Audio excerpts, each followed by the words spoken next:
So today we'll be continuing our little discussion on the Oncidium Alliance, and I'll talk to you about how to get your head around orchid taxonomy a little bit.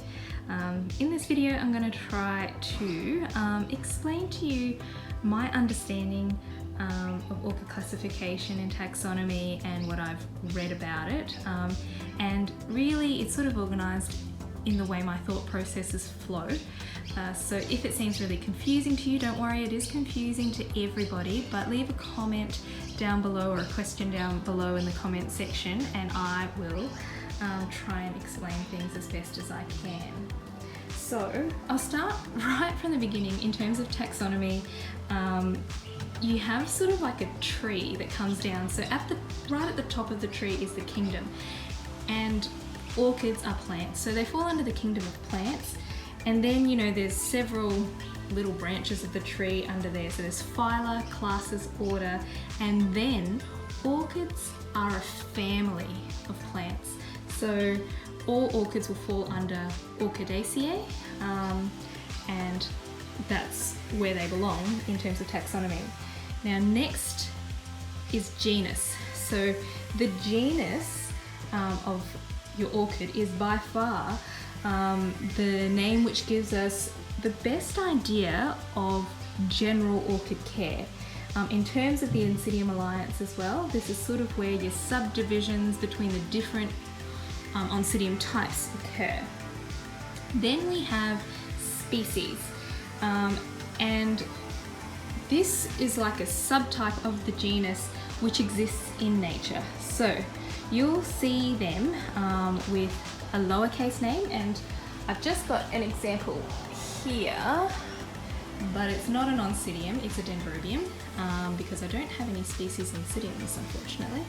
But this is Dendrobium lindleyi. So Dendrobium is the genus and lindleyi is the species, and you know it's a species as in this is the plant as it exists in nature. It hasn't been hybridized, but because it's got a lowercase l, so you can tell that that is a species orchid, and that's how generally things will be named and classified. So when you buy a plant, you'll see a genus and the species, or if it's been hybridized, you'll see the hybrid name. So then, of course, humans come into play and start breeding between the species, and so when you cross two species orchids together, you'll get a primary hybrid. Hybrids then can continue to be crossed together, and things can become quite complicated in terms of ancestry. But you know, you can continue to cross all sorts of hybrids and species together as long as they exist in the same sort of alliance, in general anyway. So ultimately, all orchids are created from natural species. So with any orchid that you have in your collection, theoretically you can figure out the lineage, and it can be traced back to a range of species orchids, but you can only really do that if you know the ID of your orchid, and later I'll show you how to trace back the ancestry of your orchid if you are interested. Okay, so in my previous video I did mention that there's many genera in the Oncidium Alliance. So I'm just going to stick to mentioning those that I'm familiar with, because there's really way too many to mention, and also I can't pronounce some of them, and also I haven't heard of some of them. So yeah, some examples are actual pure Oncidiums, and then we have Brassia, Gomisa, Miltonia, Miltoniopsis, Odontoglossum, Cochlioda, Rinkestil, and many more. Yeah, so when you cross two or more of these genera, the plant then becomes an Oncidium intergeneric.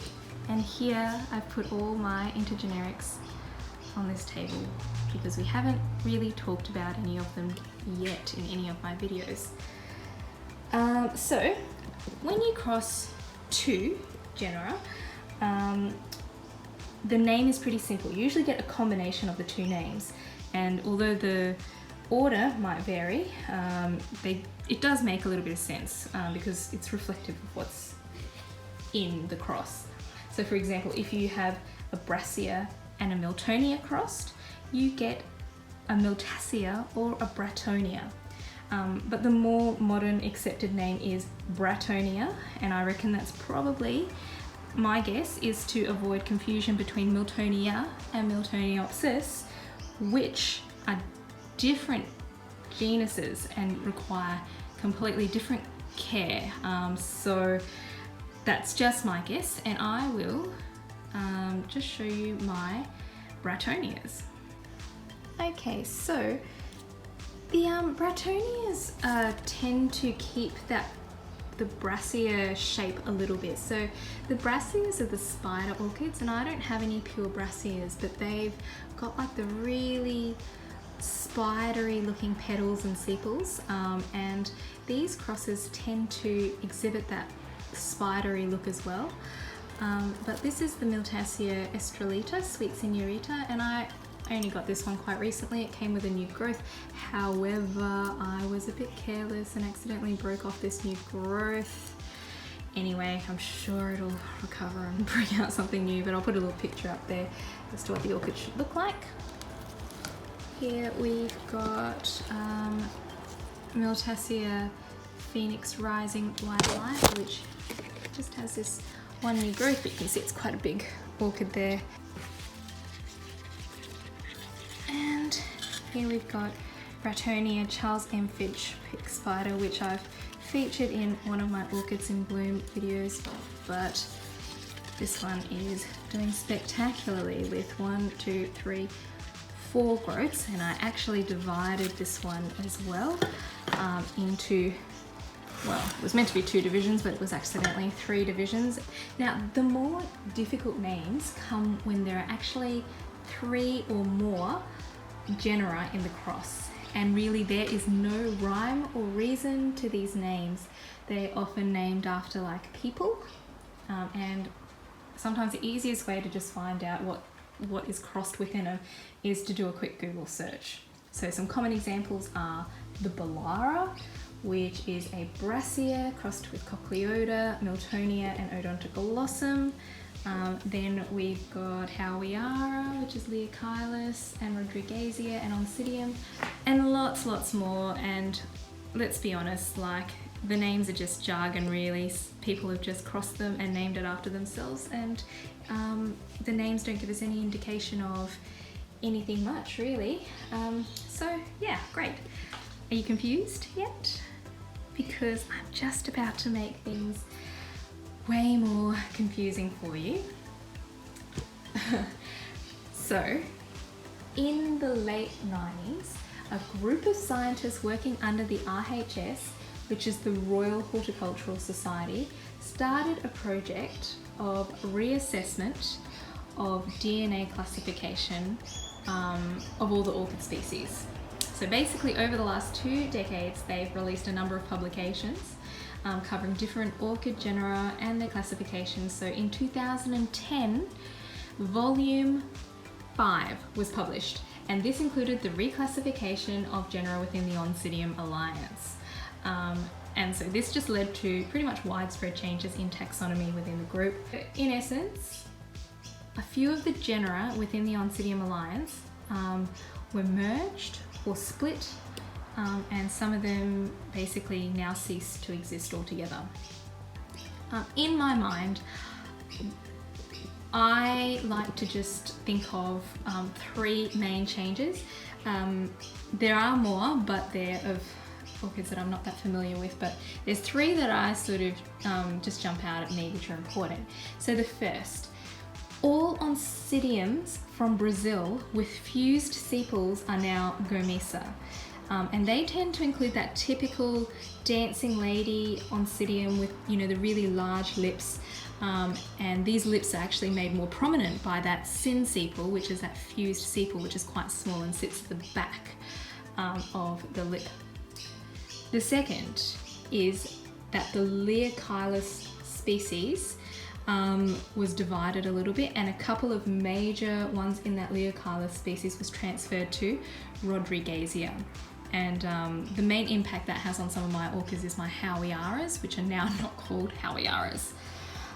The third, and probably the most important or most significant, is that Odontoglossums and Cochliodas are basically completely culled, and now most of them are Oncidiums, and with some of the Odontoglossums being put into Rinkesteel as well.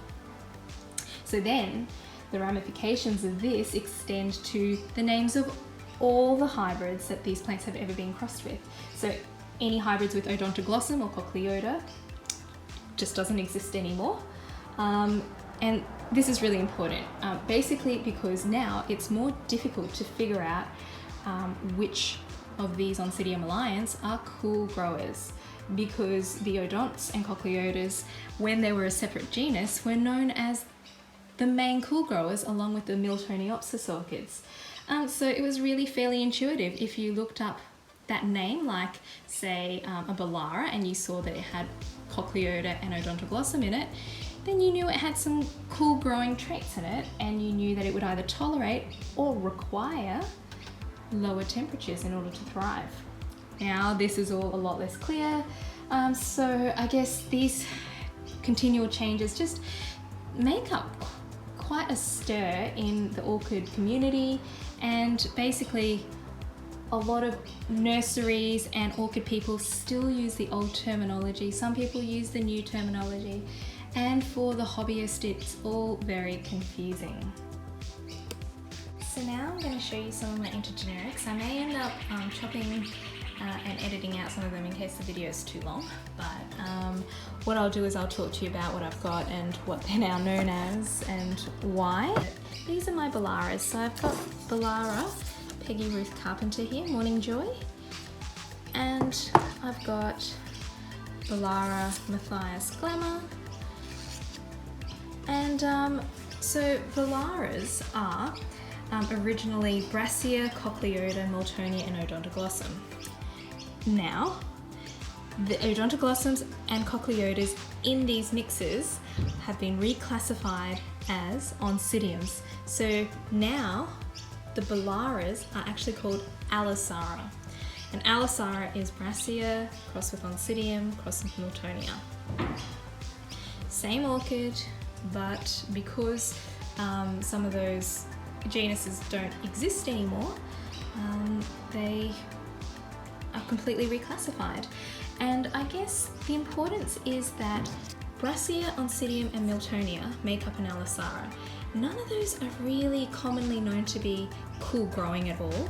However, these plants both have elements of a little bit of a cool grower in them, which means that they can probably tolerate a much wider range of temperatures than the name suggests, similar to the Beallara. Sorry for the noise, there's construction going on everywhere. We've got, I think that's Burrageara, but it's also called Arthurara, and I'll write that down for you. Sea snake unforgettable. This name hasn't actually changed, so it's called Arthurara. This is Degamoara Pinot Princess, and Degamoara used to be Brassia, Miltonia and Odontoglossum, but now the Odontoglossum is a Rinkesteel, so it is a Wilhelmara, like whatever. Alright guys, so here we've got a crowd favourite. This is my Burrageara, Nellie Isla.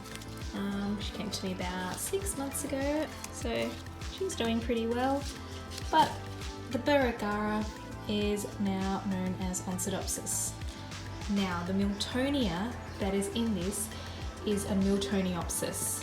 They used to be classified as the same, but they're different. So Miltoniopsis, and then the Cochlioda and Odontoglossum don't exist. They are Oncidiums. So it's an Oncidiopsis. If you trace back its lineage, it'll come back to species which tend to be cooler growers. So this little one tends to be almost as fussy as the Miltoniopsis. We've got my two little mini Oncidiums here. They're so cute. This one is Howeara, Chancy Lovely. Check out those little cute little blooms. And this one's starting to open up too. And this one has finished blooming about a month ago. But this is Howeara, Lava Burst, Puanani. I won't say that twice. Okay, so the Howearas are a little bit changed as well. So Howeara is a Leochilus with an Oncidium and a Rodriguezia. Now some of the Oncidiums that were in these crosses are now Gomesas. So Howeara Lava Burst doesn't have Oncidium anymore. It's just got the Gomesa, Leochilus and Rodriguezia. So it's a Leochilus. And this one, there's still some Oncidium in it. So now this one is, let me think, it's a Beallara. Yep, again, same plants, different names. You can see how it's getting more and more complicated, but I have one more little group to show you. Okay, so here we've got my group of Intergenerics, which are now called Oncosteels, but we have 3 Culminaras and 1 Wilsonara, which we'll go through. But here are the Culminaras. This is my Wildcat Bloodshot. We've got Culminara Catatante Pacific Sunburst, and we've got Culminara Wildcat, but a different variety here in spectacular bloom. And here we've got Wilsonara Eye Candy Pinky, which has 2 new growth. A Culminara is a cross between a Miltonia, Odontoglossum and Oncidium. Now the Miltonias in the Culminara crosses were reclassified as Oncidiums, and the Odontoglossum was reclassified as a Rinkosteel. So there's Oncidium and Rinkosteel in it, making it an Oncosteel. The Wilsonara is a very similar story, but it has Cochlioda in it. So the hybrids are all going to have characteristics of the species orchids that they came from in their ancestry. The creation of intergenerics is usually to try and broaden the cultural tolerance of your Oncidium type. Like for example, if you mix a cold grower and a warm grower, you're going to get a wider temperature tolerance, essentially, theoretically. But by knowing the origin species of your hybrid, you can kind of guess what sort of care your plant needs or what it will tolerate. And you know, for example, we've got our new Oncosteels here, but the Culminaras are a cross between a Miltonia, Odontoglossum and Oncidium, whereas the Wilsonara has Cochlioda in it as well. So now that they're all Oncosteels, the Wilsonara technically has a little bit more of the cool grower in its heritage, percentage-wise. So that might actually mean that these guys need ever so slightly different care. So I'm going to point you in the direction of a few resources that you can use if you really want to find out the ancestry of your orchid. But just keep in mind, it's kind of just like if you think about human siblings. So if you have a brother and a sister, you know, the brother might have characteristics that are more like one parent, and the sister might have characteristics more like the other parent. You just don't really know, but you know, altogether they're a little bit of a mix of both mum and dad. The first reference I'm going to give you is the UK Royal Horticultural Society, or RHS site, and on there they've got a publicly available PDF document of all the orchid species and intergeneric names, which is current as of 2017. So here you can say search for your intergeneric name, for example Howeara, and it'll display all the genuses, or genera, sorry, that comprise it. The second extremely handy reference is bluenanta.com, and I'm going to put all these references in the description down below. It actually comes up as a site called Orchid Roots now, and it's basically a database of every registered hybrid, and it contains a family tree with the registered parentages of your hybrid, and so this is really handy because it basically comes up as like this family tree, and so if you have a hybrid name, it'll go right down the family tree, right down to the species of orchids that comprise it, and it'll break it down into percentages. So if you know your hybrid name, you can find out which species it came from. And then once you know the species that make up your orchid, you can go to www.orchidspecies.com, and orchidspecies.com gives a small blurb on every species orchid. Basically, it's usually just a little blurb on the habitat and structural information, but it'll also give you all of the previous names of that species, so it'll give you synonyms essentially. But basically it's that natural habitat information that gives you a lot of information about the care that your orchid might need. Great, so awesome. How then do you apply this information when you're thinking about how to care for your Oncidium Alliance orchid? Well, the truth is, despite all my chattering, most of it doesn't really matter. Just have a look in the description below. There's a previous video where I talk about the general care. But the gist of it's really simple. Oncidiums generally like intermediate light, intermediate temperatures, and they like to be watered just before drying. The cool growers, so the cloud forest orchids, Miltoniopsis, Odontoglossums, they like it more cool and more moist. They don't handle warm temperatures or drying out well at all. But otherwise, the Intergenerics, like I mentioned, they tend to take on a much wider range of traits from the different parents, which makes them a lot easier in the end for hobbyists like me to grow and flower them.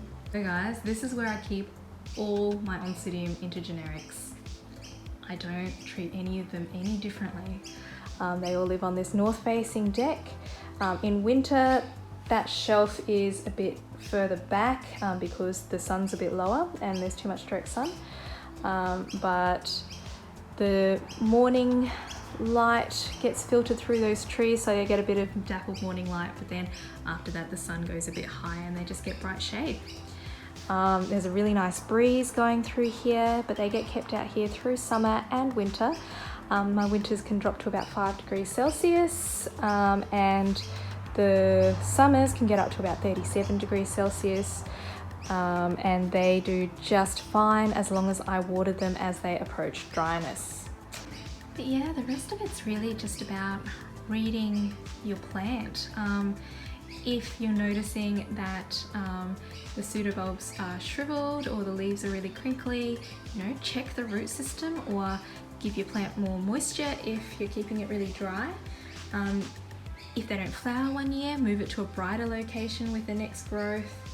I use a fine bark mix, fine to medium bark mix with some sphagnum through it. And yeah, I guess the only other thing is the bulbs can rot if they're kept too wet out in the cold. So in winter I keep my eye on that as well. But yeah, that's really it. The cool growers. So I had one Miltoniopsis last year in summer, and now I've got 2 more. But that one Oncidium I actually brought inside. My house is insulated, so it's a bit cooler in there. And also we have the air conditioning going quite a bit. So I put it inside, and I actually placed it inside a decorative container similar to this, which is actually self-watering pot. So I filled the base up with some water, and that just helped with increasing humidity essentially. But I don't have any Odontoglossums or formerly known Odontoglossums. But yeah, I think I'm pushing my luck a little bit with the Miltoniopsis. We'll see how they all go this year. But you know, I think everything's worth giving a go, really. What's the worst that can happen? You lose a plant, you learn from it. That's the wonder of orchid growing. So yeah, and that's it for my Oncidium Alliance and Understanding Intergenerics talk. I hope I haven't confused you guys too much. It's such a complicated topic, and really, at the end of the day, I wanted to tell it to you all just to tell you that it really doesn't matter that much. In the end, I treat all of these guys very, very similarly. Okay, so guys, if you like this video, please give me a thumbs up. If you thought it was terribly boring and you absolutely hated it, give it a thumbs down, but I would really appreciate if you put suggestions down below on things that you'd like to see or how I can improve the videos if you didn't like it. Subscribe to my channel if you did like it, if you want to see more videos, and yeah, enjoy your week guys. Happy growing until I see you next time. Bye.